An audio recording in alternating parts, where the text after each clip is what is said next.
नमस्कार, मैं राजेश और आप देखना शुरू कर चुके हैं द वार्ता। अभी हम काशी हिंदू विश्वविद्यालय के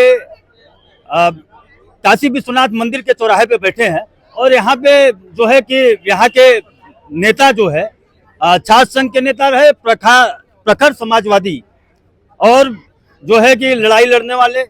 वैसे तो काशी हिंदू विश्वविद्यालय में ने विचारक पैदा किया, नेता पैदा किया जो देश की नीतियों को, देश को दिशा देने के लिए जो है कि अपना काम करते रहे हैं और वैसे हर दलों में रहे हैं।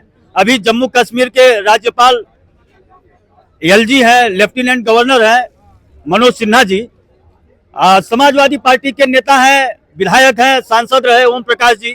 उन्हीं के सहपाठी और उन्हीं के साथी यहाँ पे हमसे मिल गए। तो लोकसभा का चुनाव पूरे देश में गर्म है, तो हम इनसे जानेंगे कि आखिर लोकसभा का क्या माहौल है, इस समय देश में क्या मुद्दे हैं, मुद्दों के आधार पर चुनाव हो रहा है कि केवल जो है कि चेहरे के आधार पर चुनाव हो रहा है। इंडिया गठबंधन के सारे नेता कह रहे हैं कि लोकतंत्र खतरे में है, संविधान खतरे में है। तो आखिर ये समझेंगे कि लोकतंत्र क्या खतरे में है, क्या संविधान खतरे में है। क्योंकि संविधान खतरे में जो कांग्रेस पार्टी का नारा था, न जात पे न पात पे मोहर लगेगी हाथ पे, वही कांग्रेस अब बदल गई है, जाति जनगणना की बात कर रही है। तो हम समझेंगे, यहाँ विचारक है, प्रख्यात जो है समाजवादी विचारक बैठे हैं, तो समझेंगे क्या जाति जनगणना से देश चलेगा कि मेरिट के आधार पर देश चलेगा, योग्यता वाले देश चलाएंगे कि जाति के लोग, जाति समूहों के लोग देश चलाएंगे। तो हमारे साथ हैं, हम इनसे परिचय जानेंगे। आप अपना परिचय दीजिए। मैं हूं डॉक्टर सुबेदार सिंह, काशी हिंदू विश्वविद्यालय छात्र संघ का महामंत्री रहा हूं, समाजवादी पार्टी से जुड़ा हुआ हूं। तो अभी देश में लोकसभा का माहौल गर्म है, 2 चरणों का मतदान हो गया है। अभी इस देश में आप क्या देखते हैं, चुनाव किस दिशा की तरफ जा रहा है? धीरे धीरे चुनाव ध्रुवीकरण के साथ साथ जो इंडिया अलायंस का घोषणा पत्र है, उस घोषणा पत्र के अनुरूप भी चल रहा है देश में। जाति जनगणना पुरानी मांग रही है और अच्छी बात है कि कांग्रेस पार्टी इस बात को कह रही है। और कांग्रेस पार्टी का जो घोषणा पत्र है उसमें जाति जनगणना के साथ जो आर्थिक सर्वेक्षण की बात उन्होंने कहा है, जिसमें एक व्यक्ति के पास कितना है, कुछ लोग कई किलो सोना रखे हुए हैं, चांदी रखे हुए हैं, हीरा जवाहरात रखे हुए हैं, शहरों में तमाम प्लाट है, गांव के अलावा। तो एक एक व्यक्ति की संपत्ति की जो जांच कराने की बात कांग्रेस पार्टी करती है और ये कहती है कि इसको हम भूमिहीनों और जो इसके पात्र हैं उनके बीच में बांट देंगे। घोषणा पत्र का 7वां पॉइंट कहता है कि हम भूमिहीनों में बांट देंगे। आपके पास अगर जमीन जाते हैं, सोना चांदी जाते हैं, अर्थ जाते हैं, तो बांट दिया जाएगा। और हमें लगता है कि कांग्रेस पार्टी अपने आप को रिफॉर्म कर रही है।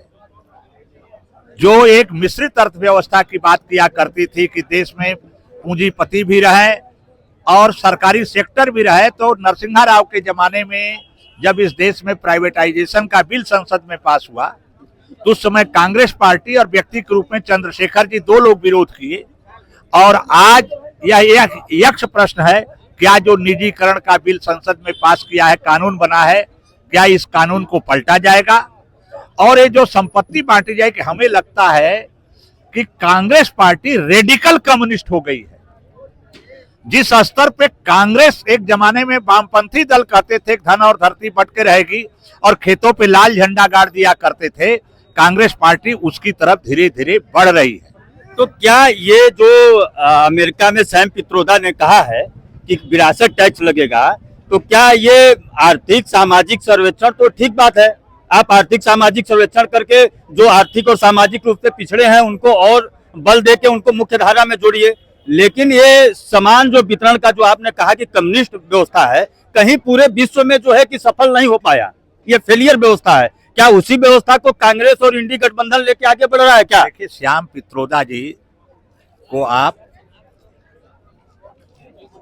कांग्रेस के अन्य नेताओं की तरह मत ले लीजिए, ये मणिशंकर अय्यर नहीं है। श्याम पित्रोदा राहुल गांधी, सोनिया गांधी और प्रियंका गांधी के मुख्य सलाहकार हैं। इनकी सलाह माने रखती है ओवरसीज कांग्रेस के ये अंतर्राष्ट्रीय अध्यक्ष हैं।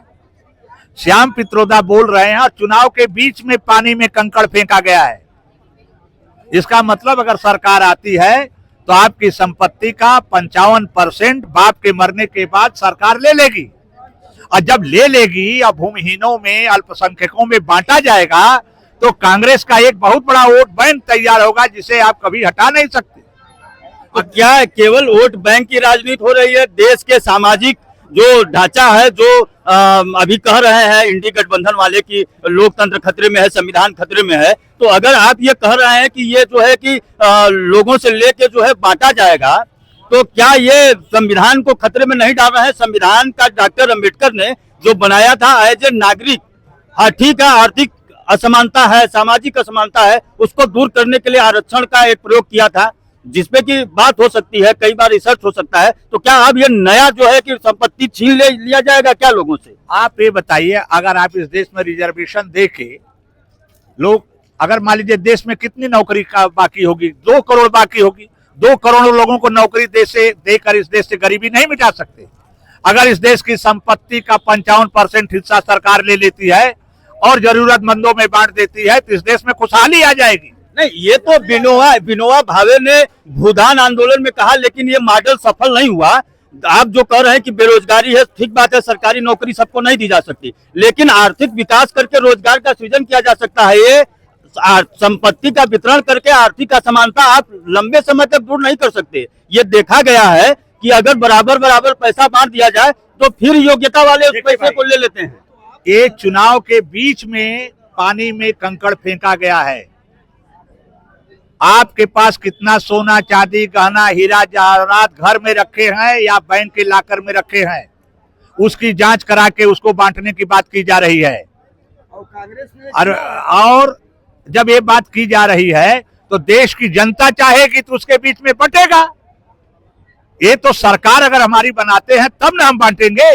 हम नक्सली थोड़ो नहीं कि आपके घर जाके झगड़ा करें। वो तो आप बात सही कर रहे हैं कि देश की जनता चाह रही। देश तो 2 बार इस मुद्दे पे ये लेके आए कांग्रेस, 2 बार देश ने नकार दिया। अभी चुनाव हो रहा है। एक बात बता दूं, 2 भाई एक बाप के 2 बेटे होते हैं। एक बेटा बाप के साथ खेती का काम करता है, तरह तरह का कष्ट झेलता है, दूसरा बेटे को पढ़ा लिखा दिया जाता है। जब बड़ी नौकरी पा जाता है तो जो भाई नौकरी करता है, अंत में गांव की जमीन, जो भाई उसके लिए शहीद हो गया, एक तरह से कुर्बान हो गया, उसके दुश्मन को गांव में अपना खेत बेचता है या बटैया पर देता है। ये सत्य नहीं है? एक ही भाई, एक ही माँ के कोख से पैदा हुआ भाई, जबकि एक भाई पेट काट के जिसको पढ़ाया, नौकरी किया, घर की खेती बाड़ी किया, उसको पढ़ाने के लिए पैसा दिया, और जब वो नौकरी पा जाता है तो अपने भाई के दुश्मन को खेत बेचता है या बटैया पर खेत देता है। तो अगर ये संपत्ति लेके बांट दिया जाए तो क्या गलत है? वो जो आपने 50 ठे प्लाट खरीदा है, आपका प्लाट ले लिया जाए, आप एक घर में रहेंगे कि 50 घर में रहेंगे? अब तो जनता के पास ये मुद्दे लेके जो है इंडी गठबंधन जा ही रहा है। गठबंधन जब आ गया है तो धन और धरती बटके रहेगी। माने मूल रूप से एक लाइन में समझिए, हम वामपंथियों टाइप लाल झंडा नहीं गाड़ेंगे, कानून बनाकर देश की जनता में बांट दिया जाएगा। समझ गए? इस देश का अल्पसंख्यक है, उसको क्या आप देश के बांग्लादेश भेज देंगे, पाकिस्तान भेज देंगे? जो 10 साल 20 साल से वोट दे रहा है उसको नागरिकता अगर देने की बात कर रहे हैं तो क्या गलत कर रहे हैं? नहीं, उसको नागरिकता तो जो है कि मिली ही हुई है, जो यहाँ पे रह रहा है। कोई भी जो बांग्लादेशी आके आपके घर में 20 साल से झाड़ू पोछा कर रहा है, उसका वोटर लिस्ट में नाम आ गया तो उसको हम दे देंगे तो गलत क्या करेंगे? नहीं, ये तो कह रहे हैं कि भाई जब धर्म के आधार पे देश बन गया तो धार्मिक रूप से जो है कैसे प्रताड़ित हो गए, आप क्यों आएंगे? से आरक्षण संविधान विरोधी है। धार्मिक रूप से आरक्षण देने के लिए संविधान में संशोधन करना पड़ेगा। जैसे कर्नाटक की सरकार ने दिया तो हाई कोर्ट उसको टर्न डाउन कर देगी, गिरा देगी। जैसे आप ये कह रहे हैं कि जो अल्पसंख्यक जो है भारत में आए, आज जो है पाकिस्तान की हालत बड़ी बिगड़ी हुई है। वहाँ मारुति कार 20 लाख की मिल रही है, यहाँ 5 लाख की मिल रही है। अब वहाँ से मुसलमान आर्थिक कारण से अगर यहाँ आ जाए, अगर एक बात है, हम एक लाइन जानते हैं, हम अपने दल के या इंडी अलायंस के नीति नियामक लोगों में से मैं नहीं हूं। मैं वही बात, आपने श्याम पित्रोदा जी का बयान पूछा, आपने कांग्रेस पार्टी का एक घोषणा पत्र बोला, कांग्रेस पार्टी के घोषणा पत्र के अनुरूप जो चीज मेरी समझ में आ रही है वो मैं बता रहा हूँ, लिखा है कि जी जी जी भूमिहीनों में आपकी संपत्ति नहीं, आप ठीक कर रहे हैं, तो मैं उसी बात को आपसे समझना चाहता हूँ। आप एक विचारक हैं, आप एक विचारक है, यहाँ काशी हिंदू विश्वविद्यालय के छात्र नेता रहे हमें वोट देते हैं, इसका मतलब कि अपनी संपत्ति को बंटवाने के लिए ये सहमत है, तब ना हम वोट दे रहे हैं। नहीं, सही बात है, सही बात है। वो तो लोकतंत्र के चुनाव में जो है पता ही चल जाएगा कि क्या जो है। चोरी घोषणा पत्र जो है, घोषणा पत्र छिपा के नहीं दिया, हमारा घोषणा पत्र सार्वजनिक है कि आपकी संपत्ति का बंटवारा होगा, आपका खेत लिया जाएगा, भूमिहीनों में बटेगा। हमने छिपाया नहीं, हमने सार्वजनिक किया है। अब देश की जनता को, अगर इस देश के भूमिहीनों को, गरीबों को चाहिए तो इंडिया अलायंस के साथ हमें